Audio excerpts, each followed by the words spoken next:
Hello ladies and gentlemen, my name is Dietrich and this is the all-new 2025 Toyota Camry.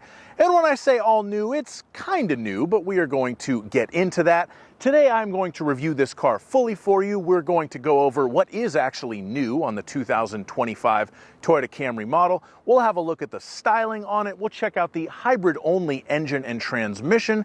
We'll measure out the cargo space. We'll have a look at the passenger room, and we will look at the convenience features and the safety features on this XLE model. And as always, if some of that sounds interesting and some of it doesn't, check the description below for timestamps. So we're going to start by what's new for the 2025 Camry, and even though this is now called the XV80 platform for the 9th generation Camry, which this is, it is actually based on the same GA-K platform as the XV70 Camry, which was the previous model. This saved Toyota a lot of money on development costs because, quite frankly, the Camry doesn't sell as well as it once did worldwide. They don't even sell this new model in Japan because of the poor sales of the last generation. The roofline, the chassis, and the doors remain the same from the previous generation Camry, so the changes are less significant than they would appear on the surface. The black car that I'm showing you pictures of is the 2025 model, and the white car is a 2024 Camry SE Hybrid, if you want to kind of contrast and compare between the two. Some of the styling differences that you will notice on the new Camry is it does display the new hammerhead grille on the front end. This is kind of shared with Toyota and Lexus, and I think it does look very nice on this car. I think this new Camry is sleeker and better looking than the old one. That is an improvement. We also have the front LED running lights that look very similar to the new Prius, which again is not a bad thing because the new Prius is a very nice looking car. You also have the dark metallic gray horizontal bar front grille. That is Toyota's words, not mine. That's going to be the little bit down below the license plate there. And we do have 18-inch two-tone multi-spoked machine and black finish wheels on this XLE model.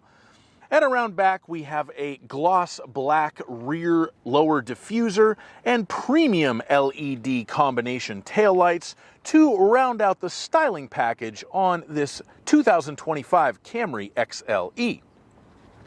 Now we're going to have a look under the hood of the new Toyota Camry, and all new Camrys, at least for the US market, come standard with hybrid powertrains. What you are looking at here is a 2.5 liter gasoline engine with a hybrid electric motor somewhere in there.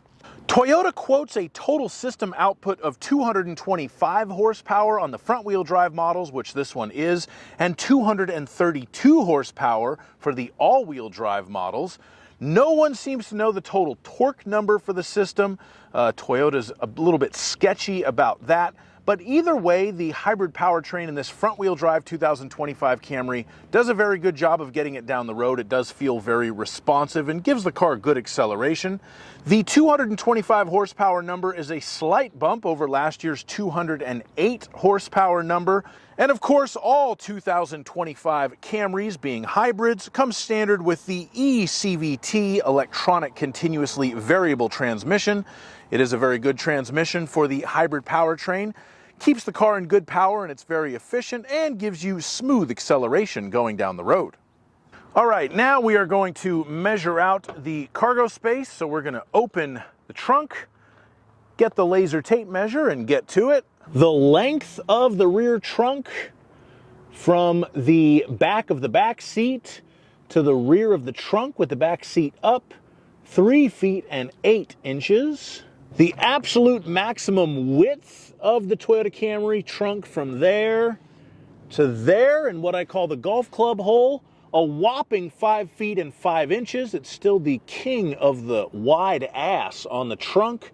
Fit a lot of golf clubs in a Camry if I can get my camera to focus. The minimum width of the trunk, kind of in between the wheel wells, there and there, 3 feet and 6 inches. The height of the trunk on the inside of the trunk, 1 foot and 8 inches. You can see we do have a light up here. They kind of tried to spray paint it black. And there's the hole where one of the speakers goes if you get the upgraded JBL sound system. The length of the cargo area with the back seats folded down is about 6 feet and 3 inches. And I say about because that's the measurement to that back seat right there. So that could change. But as you can see, because Toyota didn't redesign this car, it's still a pretty useless cargo opening. You've got a giant hump there and the seats are all up in the way. And so it's pretty much just for putting long items in there, and that's about it. And if you need to lift something into the back of the car, you'll need to lift it 2 feet and 4 inches off of the ground, just for fun. Do we have anything under here? We do! We've got some tools. Let's see, I can hook this. No, I can't. I don't know. I got to do this one-handed. Dang, and a temporary use spare tire. So you still get a spare in the 2025 Camry XLE. That's cool, I like that. So there you go, there's the cargo area. Now we're gonna check out the passenger room in this new Camry, and for this test I'll use myself. I'm 6'5", so let's see if I can sit behind myself in a 2025 Toyota Camry.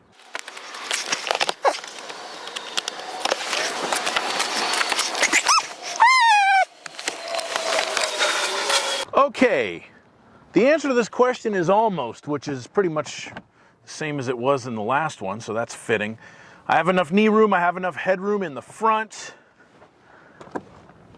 And if I get in the back,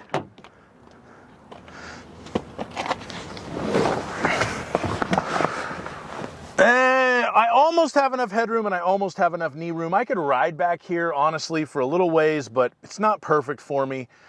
We do have air vents for our backseat passengers. We also have 2 USB charging ports. One is a USB-A port and the other one is a USB-C port.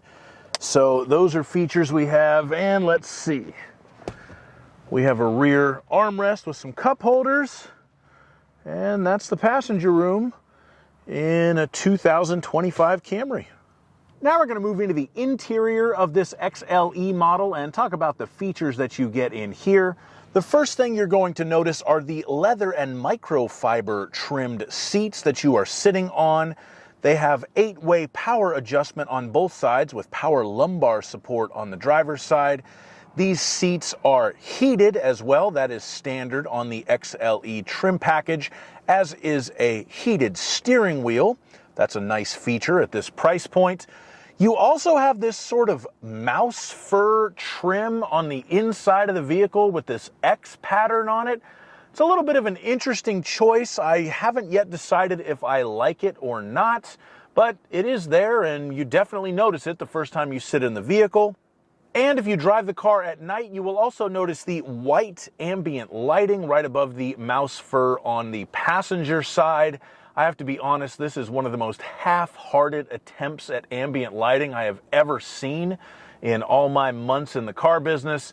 Not very impressive, but if the question is, does the car have ambient lighting? The answer is technically yes. The only major option on this particular XLE Camry is the optional Panoramic moonroof, which is a $1,330 line item option, or you can also get it as part of various packages that are not equipped on this vehicle.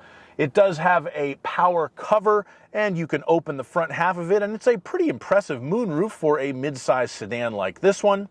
Of course, we have the 12.3-inch touchscreen infotainment system on this model.